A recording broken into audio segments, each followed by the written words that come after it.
नमस्कार, गोहार छत्तीसगढ़ में आप सभी का स्वागत है। मैं हूं आपके साथ दिव्यांशु जोशी। छत्तीसगढ़ में ईडी और आईटी सक्रिय हैं। केंद्रीय एजेंसियों की सक्रियता से कांग्रेस टेंशन में है और टेंशन होना भी लाजमी है, क्योंकि आगे मौसम जो चुनाव का आने वाला है, इससे पहले ही ताबड़तोड़ कार्रवाई होना किसी का भी टेंशन बढ़ा सकती है। राज्य में ईडी और आईटी की कार्रवाई पर सवाल उठाए जा रहे हैं। सवाल भी कोई और नहीं, सूबे के मुखिया भूपेश बघेल उठा रहे हैं। सीएम भूपेश ने ईडी आईटी पर लोगों को परेशान करने का आरोप लगाया है। साथ ही साथ इसकी जानकारी केंद्र को देने की बात भी सीएम भूपेश कह रहे हैं, जबकि विपक्ष केंद्रीय एजेंसियों से कांग्रेस के डर की वजह पूछ रहा है।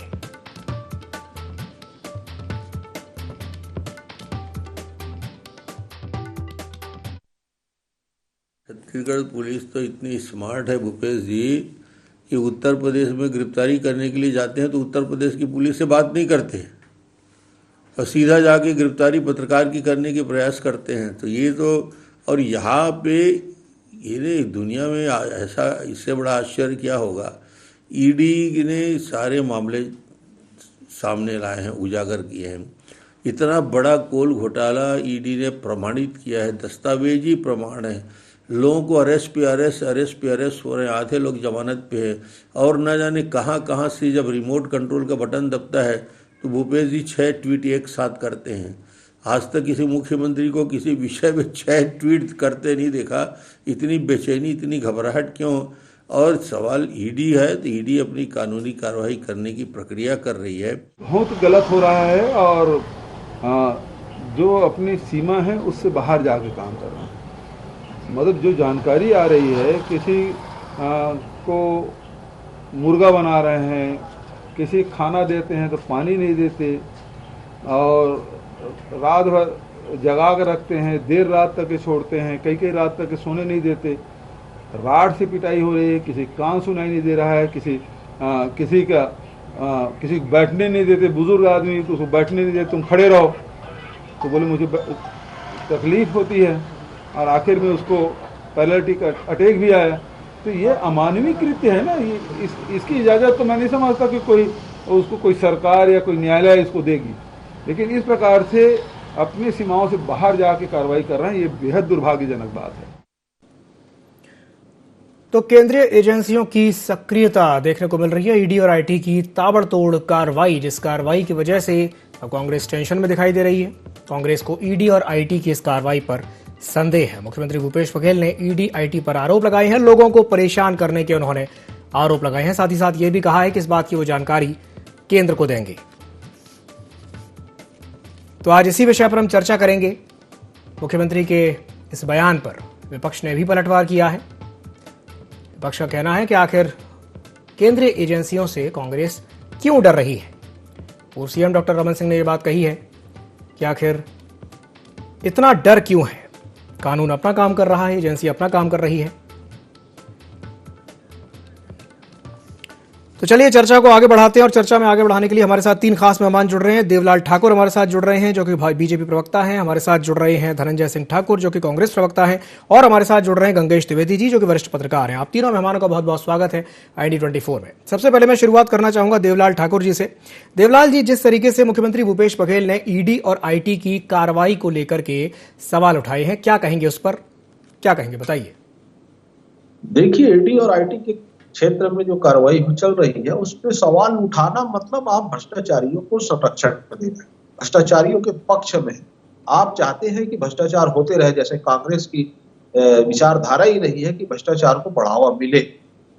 आप पिछले में यूपीए गवर्नमेंट में देखेंगे कि इतने भ्रष्टाचार हुए थे, वो कारण भी यही था कि कांग्रेसियों का अगर ऐसी सोच रहेगी कि भ्रष्टाचारियों को शरण और संरक्षण देते रहे तो फिर ये कोई नहीं रोक सकता। दूसरी एक चीज, ईडी की जो कार्रवाई है उस कार्रवाई को पूरा देश में सर्वत्र प्रशंसनीय कार्रवाई की बोला गया है, क्योंकि हर गरीब आदमी, हर देश का जो टैक्स पटाने वाला आदमी है, अच्छे से ईमानदारी से पैसा कमाने वाला आदमी है, ये चाहता है कि कोई भी आदमी बेईमानी से आय से अधिक धन अर्जित ना कर सके। बिल्कुल। आज लोगों के यहाँ घरों में बोरे में रखने के लिए अनाज नहीं है, मेहनत पसीने करके, और ये लोग भ्रष्टाचारी करके बोरों में इतने पैसे न रख रहे हैं, तो निश्चित ही ऐसे लोगों के ऊपर कार्रवाई होना चाहिए।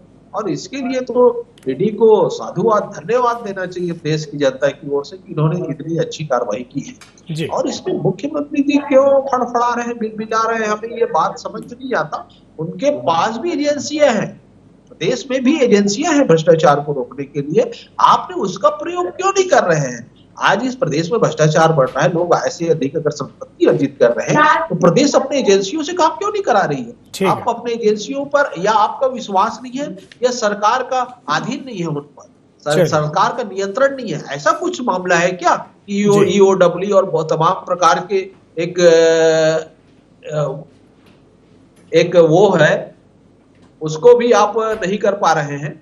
ठीक है, सोचने वाली बात। ठीक है, चलिए देवलाल जी की बात पर मैं प्रतिक्रिया ले लेता हूं धनंजय जी से। धनंजय जी क्या कहेंगे इस पर?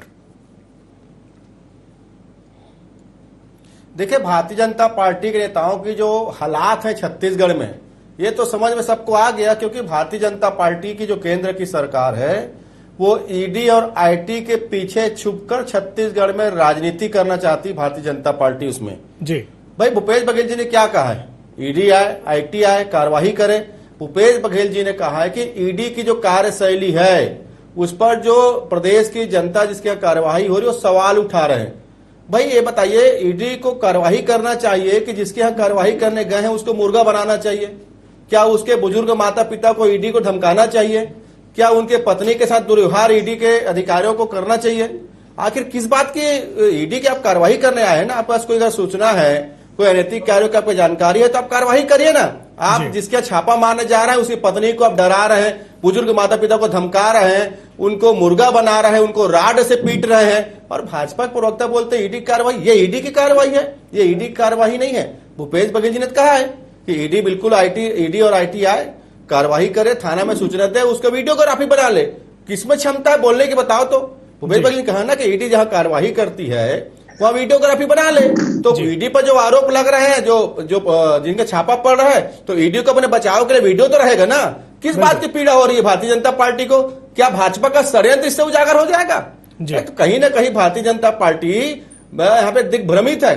अभी झारखंड की पुलिस आई ना बलात्कारी को पकड़ने के लिए, भाजपा के बलात्कारी जो प्रत्याशी पकड़ने के लिए झारखंड के पुलिस ने विधिवत कांकेर थाने में सूचना दिया कि हम एक बलात्कारी को पकड़ने के लिए आए हैं, एक गैंग रेप के 4 आरोपी फरार, उनको पकड़ने के लिए आए हैं। तो जब झारखंड पुलिस सूचना देकर पकड़ने आई है तो ईडी और आईटी के थाना में सूचना दे देगी और वीडियोग्राफी करा लेगी, तो भाजपा नेताओं को क्यों तकलीफ हो रहा है? किसी ने कार्रवाई के लिए मना नहीं किया है, लेकिन इनका जो मंशा है, इनका जो षड्यंत्र है, इनका जो कुचक्र है, वो इससे पर्दाफाश हो जाएगा। क्योंकि भारतीय जनता पार्टी अब कांग्रेस की सरकार से सीधी लड़ाई नहीं लड़ पा रही है, तो केंद्रीय शक्ति ईडी आईटी के पीछे छुप कर ये राजनीति करना चाहती है। चलिए ठीक है, गंगेश जी से मैं सवाल ले लेता हूं। गंगेश जी, जिस तरीके से हमने देखा मुख्यमंत्री भूपेश बघेल ने भी ये बात कही है कि उनको ईडी की कार्यशैली पर दिक्कत है। उनका कहना यह है कि भाई जिस तरीके से काम हो रहा है वो सीमा रेखा के बाहर जाकर के हो रहा है, अपनी सीमाओं को लांघा जा रहा है, क्रॉस किया जा रहा है, लिमिट्स को क्रॉस किया जा रहा है। क्या कहेंगे इस पर? देखिए, मुख्यमंत्री जी ने अगर अपनी तरफ से ये कहा है, कल उनके बैक टू बैक 6 ट्वीट आए इस पर, तो निश्चित तौर पर ऐसी चीजें हो रही हैं। और अभी तक तो हमने ये सब चीजें पुलिस की सुनी थी, पुलिस 3rd डिग्री इस्तेमाल करती है, बिल्कुल, लेकिन केंद्रीय जांच एजेंसियां इस तरह के हथकंडे इस्तेमाल करती हैं, इस बारे में तो अभी तक कभी ऐसी कभी जिक्र नहीं आया। ऐसी बात नहीं कि ईडी ने पहली बार जांच की हो छत्तीसगढ़ में ईडी पिछले 10-12 साल से सक्रिय है। बिल्कुल, कुछ बैंकों के मामले पे भी लंबे समय से जांच चल रही है, मनी लॉन्ड्रिंग के कई सारे केस यहाँ पहले से हैं, लेकिन उनमें कभी इस तरह की बात नहीं, पूछताछ तक की बात आई है। और जो भी दस्तावेज प्रमुख साक्ष्य होते हैं आर्थिक अपराध में, खासतौर पे आर्थिक अपराध में आदमी प्रताड़ना की बजाय दस्तावेजों को ज्यादा महत्व देता है। लेकिन जिस तरह की बात मुख्यमंत्री जी कह रहे हैं, उससे तो लगता ही कहीं ना कहीं ईडी जो है अपनी सीमाएं लांघ रही है। और इस पे उन्होंने चेतावनी भी दी है कि अगर इसी तरह चलता रहा तो पुलिस, मतलब स्थानीय पुलिस काम करेगी, फिर स्थानीय पुलिस एक्शन में आएगी, FIR दर्ज करने की बात आएगी। तो ये अच्छे संकेत नहीं है। मुझे लगता है ईडी को भी अपने कार्यप्रणाली को अपने सीमा में रखना चाहिए, ताकि दो जांच एजेंसियों में टकराव की नौबत ना आए। जी, ऐसा मेरा मानना है। चलिए ठीक है, मैं एक बार फिर से रुख करता हूं देवलाल ठाकुर जी का। देवलाल जी, आपने गंगेश जी की भी बात सुनी, आपने धनंजय की भी बात सुनी, और उनका इशारा साफ है कि जिस तरीके से कार्रवाई हो रही है उससे दिक्कत है। तरीका बहुत ही ज्यादा गलत है। इस तरह की शिकायतें मिल रही हैं कि पिटाई हो रही है, रॉड से मारा जा रहा है, मुर्गा बनाया जा रहा है, खाना नहीं दिया जा रहा है, सोने नहीं दिया जा रहा है, पानी नहीं दिया जा रहा है। तो ये तरीका तो गलत है ना। और वो तो ये तक कह रहे हैं, मुख्यमंत्री भूपेश बघेल ने यह तक कहा है कि इस तरह की शिकायतें मिल रही हैं और इसे लेकर के वो केंद्र को भी अवगत कराएंगे। क्या कहेंगे इस पर? देखिए, तरीका गलत है। आपका तरीका तो अच्छा है ना, छत्तीसगढ़ सरकार की तो तरीके अच्छे हैं ना, छत्तीसगढ़ के पास भी तो एजेंसियां है ना। आपने भ्रष्टाचार को पकड़ने के लिए क्यों उस तरीकों का इस्तेमाल नहीं किया? क्यों भ्रष्टाचारियों को पनपने दिया? तभी तो जाके कहीं ईडी आई ना। अब ये कहेंगे, इनका जो डर मुझे लगता है कि ये जो कहेंगे कि दुर्ग में रहकर कोई दुबई में व्यापार कर रहा है, ऑनलाइन सट्टा चला रहा है, कहीं उनका तो डर नहीं है मुख्यमंत्री जी को कि इनके जिले में इन्होंने उसमें तो पत्र नहीं लिखा कि महादेव सट्टा का जांच कराओ, फंड ट्रेनर का मामला है, इसमें फंड विदेश में जा रहा है, इसके दुर्ग जिला में चल रहा है। इनके गृह मंत्री 27 लोगों का नाम सूचीबद्ध करके सौंपते हैं, पुलिस वाले उस पर कार्रवाई नहीं करते। आखिर गृह मंत्री के ऊपर कौन सा मंत्री है जिसके संरक्षण में ईडी का पुलिस कार्रवाई नहीं कर रही है? पुलिस कार्रवाई नहीं कर रही है। अभी कुछ दिनों से पेपरों के माध्यम से संज्ञान आया कि उसमें ईडी संज्ञान ले रही है। कहीं इसकी फड़फड़ाहट तो नहीं है ना कि दुर्ग जिले में अनगिनत लोग जो है महादेव सट्टे के व्यापार में संलिप्त है, कहीं ईडी वहां तक तो नहीं पहुंच जाएगी? इससे तो नहीं डर रहे ना ये लोग? कहीं ना कहीं कांग्रेस के लोग भ्रष्टाचारियों को बढ़ावा देने में और ऐसे फंड ट्रेनर मामले में जिसमें विदेशी फंड का हिस्सा होता है, इसमें बहुत ही आगे रहते हैं कांग्रेस के लोग। और ये ऐसा कह देना कि तरीका गलत है, आपका तरीका तो ठीक है ना। आप अपने एजेंसियों से काम कराइए। अगर कोई चोर चोरी कर रहा है, आय से अधिक संपत्ति अर्जित कर रहा है, भ्रष्टाचार कर रहा है, उसको तो आपको भी पकड़ना चाहिए ना। सरकार तो आपकी भी है। अगर आप काम नहीं करेंगे तो कहीं ना कहीं इस देश को आगे बढ़ाने के लिए, देश को एक रखने के लिए किसी न किसी को तो आना पड़ेगा ना। कोई ना कोई तो एजेंसियां आएगी। कई तरीके की एजेंसियां बनी हुई है, सारे लोग के अपने काम करने के तरीके होते हैं। और कौन आपके घर में आके बताया है किसको मुर्गा बनाया, किसको खड़े कराया है? ये आपको कहां से पता चल गया? अगर आपको पता इतना चल रहा है तो आपका फिर उनको संरक्षण है, भ्रष्टाचार करने में उनको संरक्षण प्राप्त है, लोगों के घर से इतनी संपत्तियां मिली है। देवलाल जी, अगर इस तरह की शिकायतें आ रही हैं तो आप ये कह रहे हैं कि ये सब कपोल कल्पित बातें हैं, सब काल्पनिक है। जिस तरीके से मुख्यमंत्री भूपेश बघेल ने जिस कन्विक्शन के साथ ये बात कही है कि उन्हें इस तरह की शिकायतें मिली हैं कि लोगों को मुर्गा बनाया गया है, लोगों को खाना नहीं दिया गया है, बुजुर्गों के साथ दुर्व्यवहार किया गया है, और आप कह रहे हैं कि नहीं, उन्हें शिकायतें मिली कैसे? तो क्या आप ये मानते हैं कि ये सब कपोल कल्पना है, कि कभी हुआ ही नहीं, इस तरह की चीजें हो ही नहीं रही हैं? देखिए, मैं तो वही बोल रहा हूं ना। ये मुख्यमंत्री जी जो बोल रहे हैं हमारा तरीका ठीक है, तो तुम्हारे पास भी संसाधन है, तुम्हारे सरकार के अपनी एजेंसियां हैं, उनसे आप कार्रवाई करवा लेते तो ईडी के कार्य की जरूरत ही नहीं पड़ती। आपने कभी भ्रष्टाचारियों को पकड़ने के लिए कोई ऐसा काम बता दो छत्तीसगढ़ में इनकी एजेंसियां ने इन 4 सालों में कहीं पर भी एक आध बड़ा भ्रष्टाचार का मामला पकड़ा हो? इनको तो ऐसा लगता है कि भ्रष्टाचार में हो ही नहीं रहा है, जबकि इनके ही लोग भ्रष्टाचार में संलिप्त हैं तो उनको संरक्षण मिल रहा है। आज पकड़े गए तो उनको फिर से संरक्षण देके उसके बचाव में आप खड़े हो रहे हैं। इसको क्या माना जाए? छत्तीसगढ़ की जनता इसको बहुत अच्छे से समझती है और आम आदमियों को भी समझना चाहिए कि अगर आप किसी चोर को बचाने के लिए सामने आ रहे हैं तो कहीं ना कहीं आपकी संलिप्तता भी जग जाहिर होती है। चलिए ठीक है, देवलाल जी का कहना यह है कि सरकार खुद ही भ्रष्टाचारियों को संरक्षण दे रही है। चलिए धनंजय जी से मैं प्रतिक्रिया ले लेता हूं। धनंजय जी, क्या कहेंगे इस पर? देवलाल ठाकुर जी के बात को सुनकर मेरे को बड़ा ताज्जुब हुआ। आपको याद होगा 36,000 करोड़ का चावल में चोरी हुआ था रमन सरकार में, गरीबों के अनाज में डाका डाला गया था जी। हमारी सरकार ने जब उसके लिए एसआईटी का गठन की जांच के लिए, तो चोरों के सरदार कहूंगा मैं ना, चोरों को बचाने के लिए एसआईटी के गठन को रोकने के लिए भारतीय जनता पार्टी के नेता जो है, सुन लीजिए ना भाई, सुन लीजिए ना देवलाल जी, मैं आपको बोलने का मौका दूंगा। मिर्ची चोरों की बारात जब निकालना शुरू किया, मौका दूंगा मैं, जब चोरों की बारात निकालना शुरू किया तो कैसे बाराती लोगों को तकलीफ शुरू हो गया, देख रहे हैं ना ये बाराती लोगों को। अरे बोले तो मैं तो सुना हूं चोरों की बारात, तो देखिएगा कैसे एसआईटी को रुकवाने के लिए भारतीय जनता पार्टी न्यायालय चली जाती। नहीं नहीं नहीं नहीं, चावल चोर को नहीं पकड़ना है। उस चावल चोर के डायरी में जो लिखा, मैडम सीएम, उससे पूछताछ नहीं करना है। उस चावल चोर के डायरी में लिखा है सर, उससे पूछताछ नहीं करना है। उस चावल चोर के डायरी में जो लिखा है स्वर्ण रेसिडेंसी में पैसा जाता है, उसको नहीं पकड़ना है। ये क्या भ्रष्टाचार की बात करेंगे? ये आय से अधिक संपत्ति की बात कर रहे थे। हमारे मुख्यमंत्री जी ने ईडी को पत्र लिखा है कि रमन सिंह के आय से अधिक की संपत्ति के मामले में ईडी और आईटी जांच करे। क्यों ईडी और आईटी जांच नहीं करती? और देवलाल जी, एक बड़ी बात बोल रहा हूं, हमने पत्र लिखा है ईडी को कि रमन सिंह की आय के संपत्ति के मामले में जांच हो, 36,000 के चावल चोरी की जांच हो, और उस दौरान भी अगर ईडी आकर रमन सिंह जी से पूछताछ करेगी, मानवीय आधार पर पूछताछ करेगी, हम निश्चित तौर पर साथ रहेंगे।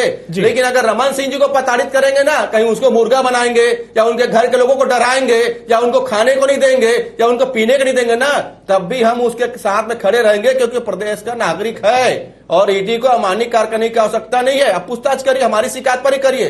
लेकिन भारतीय जनता पार्टी चूंकि छत्तीसगढ़ में राजनीतिक धरातल खो चुकी है, हम तो कह रहे ना ईडी आए, आईटी आए, अभी झारखंड पुलिस तो आए ना बलात्कारी को पकड़ने के लिए, थाना में सूचना दिया हुआ है, और उस बलात्कारी को बचाने के लिए पूर्व मुख्यमंत्री डॉक्टर रमन सिंह जी भाजपा के राष्ट्रीय अध्यक्ष ट्वीट करते हैं एक बलात्कारी के समर्थन में, और पूरे भारतीय जनता पार्टी बलात्कारी के साथ खड़ी हुई है। वो झारखंड पुलिस तो थाना में सूचना दी ना, तो ईडी और आईटी को थाना में सूचना में क्या डर है? हम तो कह रहे ना वीडियोग्राफी कराइए, इससे ईडी की छवि साफ होगी। कांग्रेस या बीजेपी की बात नहीं है, किस बात का डर है? क्योंकि रमन सरकार ने जो काले कारनामे थे और भाजपा जो छत्तीसगढ़ में असफल हो गई है, तो ईडी के पीछे खड़े होकर राजनीति करना चाहती है। बड़ी बड़ी बात करते हैं, पर धरातल में जब आते हैं तो पसीना छूटता है।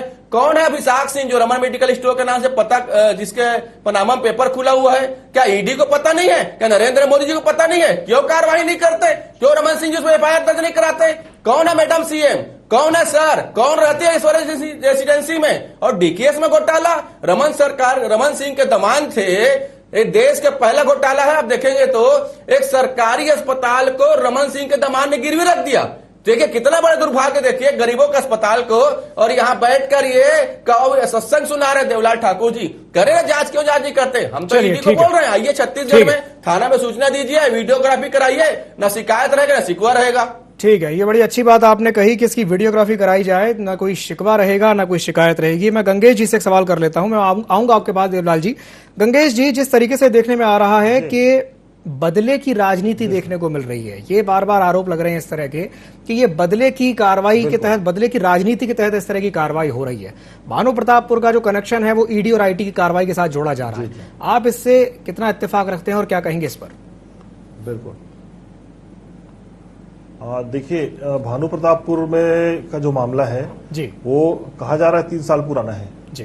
तो पुलिस की कार्रवाई आप भी जानते हैं कि कितना वक्त लगता है, और इसके पहले मुझे लगता है झारखंड में भी, लगता नहीं सही बात है कि इसके पहले झारखंड में भी भाजपा की सरकार थी। भाजपा की सरकार पलटने के बाद अभी वहां कांग्रेस की सरकार है। कांग्रेस की नहीं, वहां झारखंड मुक्ति मोर्चा की सरकार करेक्ट करूंगा।